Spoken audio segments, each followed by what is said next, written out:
guys, it is my first story time. So I want to tell you all what has happened to me for the past couple of days. So stay tuned.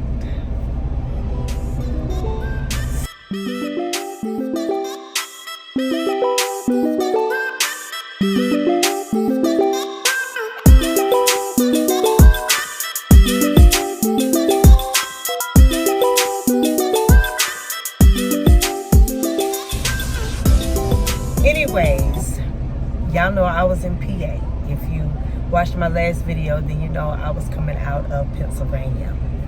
I was coming out of Pennsylvania and I was on my way here to Georgia, where I am now. So, funny story. I got to South Carolina.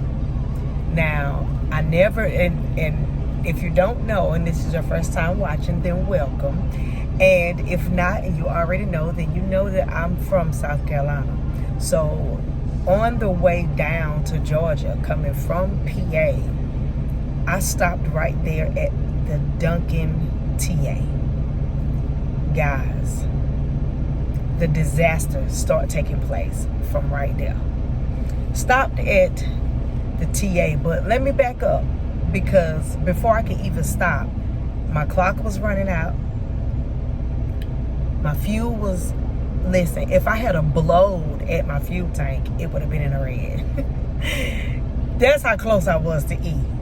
So I had already messaged dispatch and asked them about another fuel route, because I think I had passed the one that I was supposed to stop at. Nevertheless, I didn't get the fuel route, and I was just like, okay, I'm here at the TA. I made it to South Carolina. Let me go ahead and just fuel up, because I have to run my truck during the night. And if I keep my truck running during the night, guys, I'm gonna run out of fuel and not be able to run my truck. So I got my fuel, my clock was still ticking. Called my daughter, and her and my grandkids came and met me, brought me my mail, gave me some hugs, gave me some love. We talked about school and one or two other things, and before you know it, clock started ticking. Didn't have nowhere to park at the TA. Oh my gosh.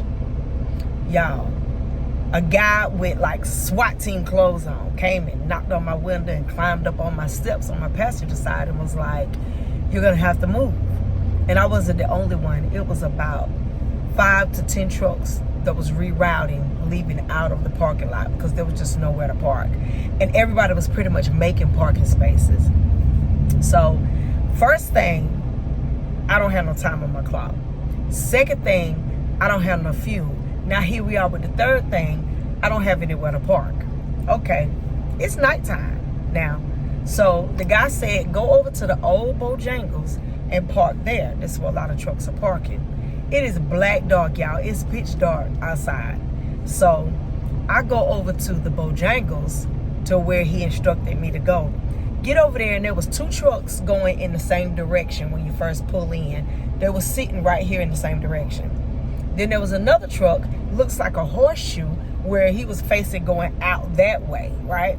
So I'm thinking in my mind, I don't want to sit right here with these 2 trucks because the space was thin. So let me just do the horseshoe thing, go around and get over here with this other truck that's facing going out. Couldn't do it.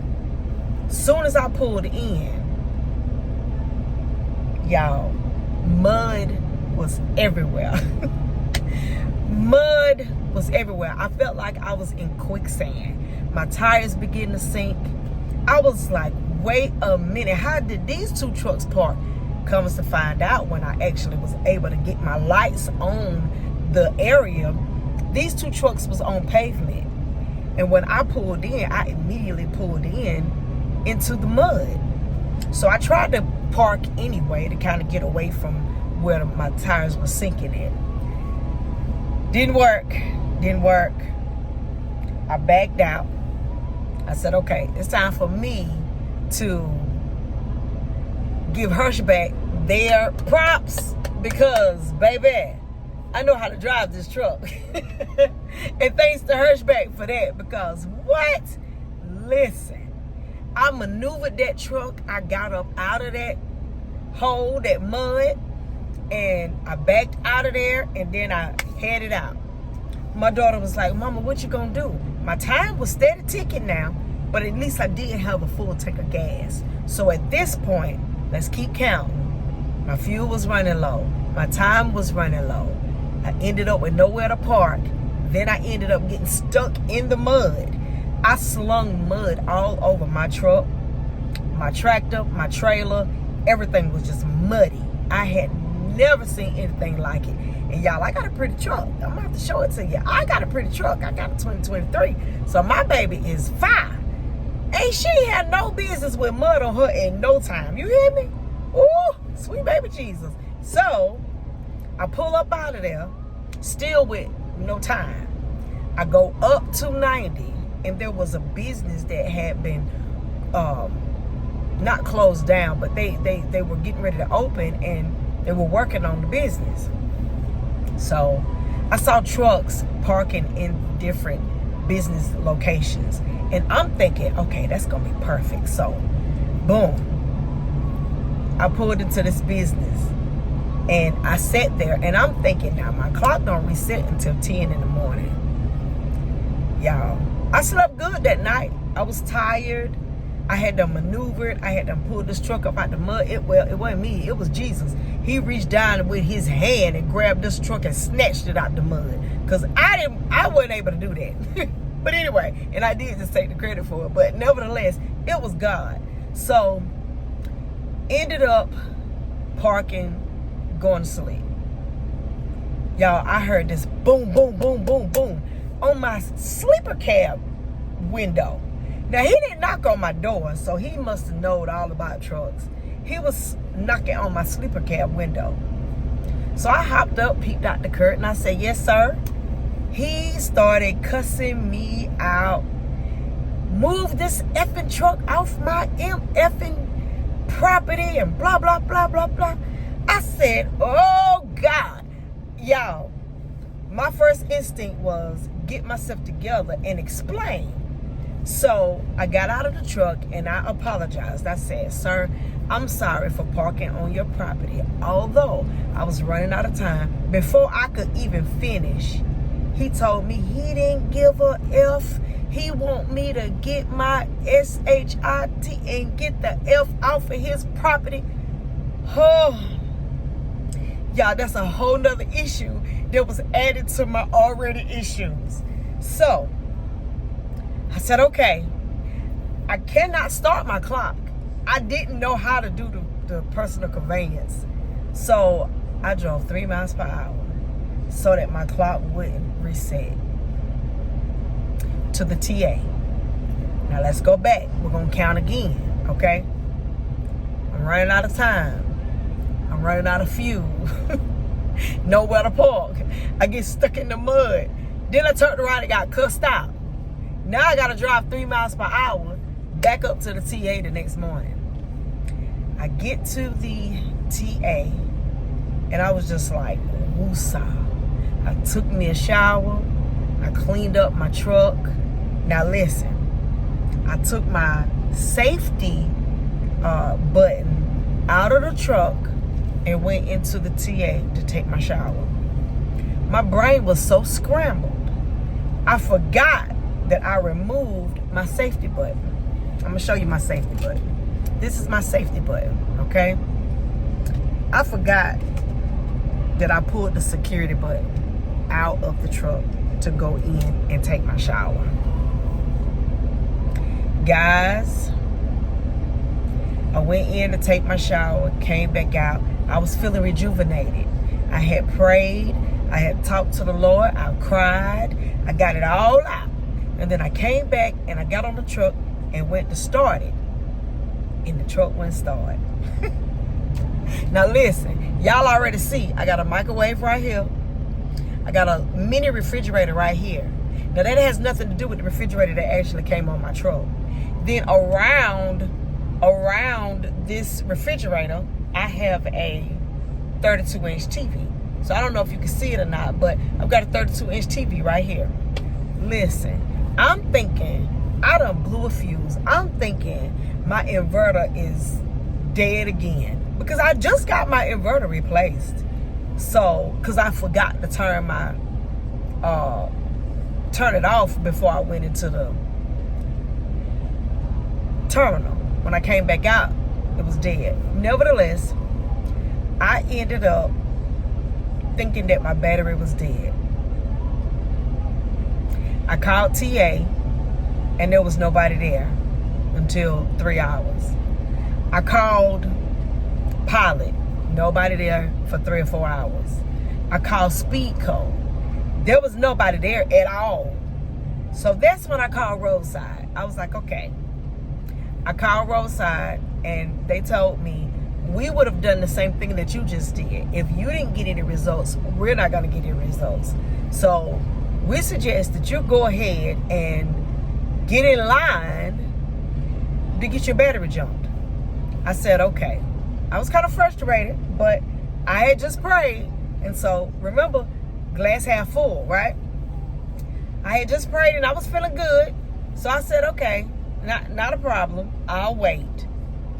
My load, to my knowledge, didn't have to be delivered. I was under a load coming from Pennsylvania. It didn't need to be delivered until 12 a.m. on the 15th of September. So I thought, y'all, I sat there. I didn't even pray. I just gave myself a moment. And before I could even think, I said, I forgot to put my button in, y'all. So I got my button out of my bag, out my shower bag, stuck it in the truck, turned it on, and it crunked straight up. So now, let's back up. I was running out of time. I was running out of fuel. I didn't have nowhere to park. I ended up getting stuck in the mud. Had to go park at a strange place. Got cursed out the next morning. Had to drive 3 miles per hour to the TA. Gets over there, and this is the 8th thing that happened to me in 2 days. My truck wouldn't start. But guess what? That was my fault because I had the button in my bag the whole time. Oh, help me, Jesus.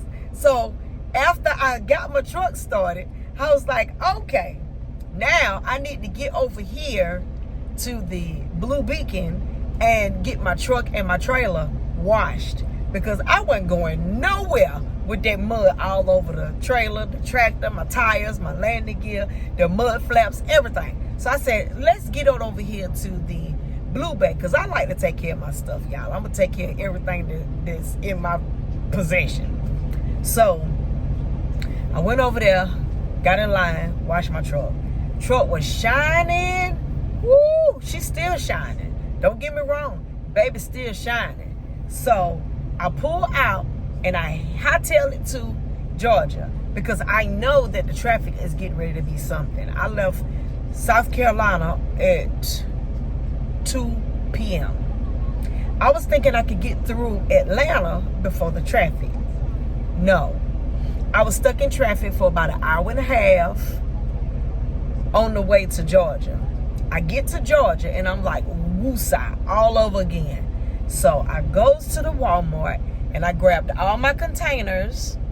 And I thank God for, I can't think of her name. I think it's Roadrunner Nia. So big ups to you, sis. Thank you. I got these cabinets and I put those cabinets up. Now, I had already had cabinets on the truck with my husband, but they were right there where my pillow is. And then he had some up top right in front of the window.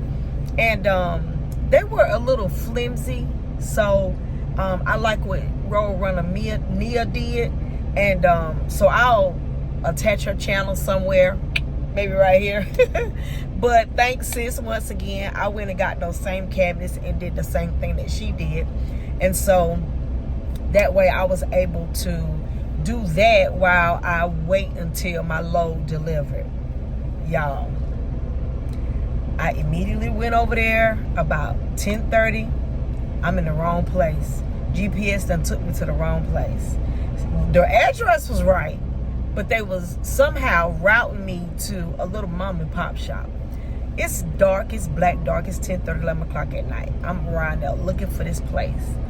Comes to find out, my load wasn't even supposed to deliver until 1500 on the 15th, which was 3 o'clock today.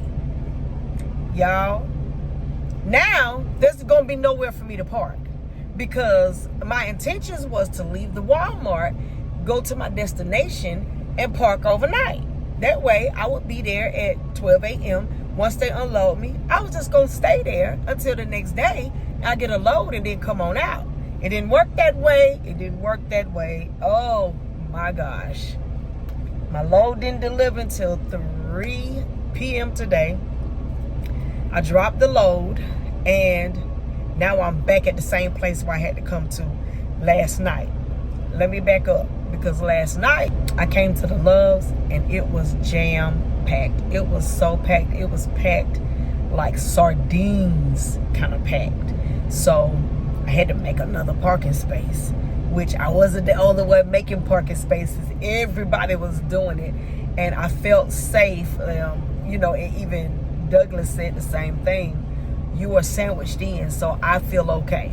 And so I started thinking about it. I was like, well, yeah, that makes sense. I'm sandwiched in, so yeah, I'm good. I don't know what that had to do with anything, but nevertheless, I had a truck in front of me and a truck behind me where we was parked all the way up against the curve. And hey, guys, it worked. I stayed there all the way until 3:30 today, and I got up and I did my pre-trip and I headed on over and dropped my load. And then I was back here in the same location after I dropped my load. Now I'm waiting for another load. But guys, I was thinking to myself, like, did I pray this morning?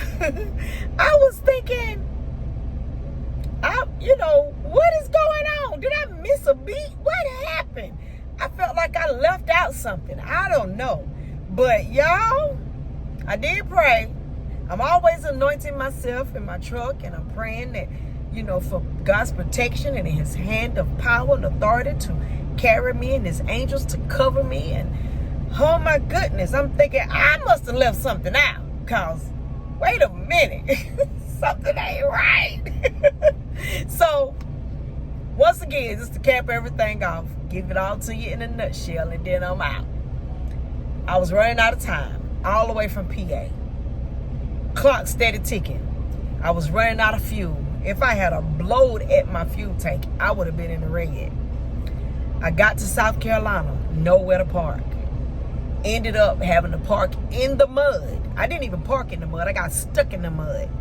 After I got stuck in the mud and I slung mud everywhere, I pulled out of there and headed up to a place I wasn't supposed to be, evidently. The man cussed me out the next morning. Now we on number 6. The man cussed me out the next morning. I'm talking about big conjunction kind of curse words. He cussed me out to the 10th power. After I got cussed out, I had to drive 3 miles up the road. 3 miles per hour up the road to the TA. Once I get to the TA, I took my button, my safety security button, inside with me and forgot and thought my battery was dead. It wasn't. It was just me that time, y'all. So I'm on number 8.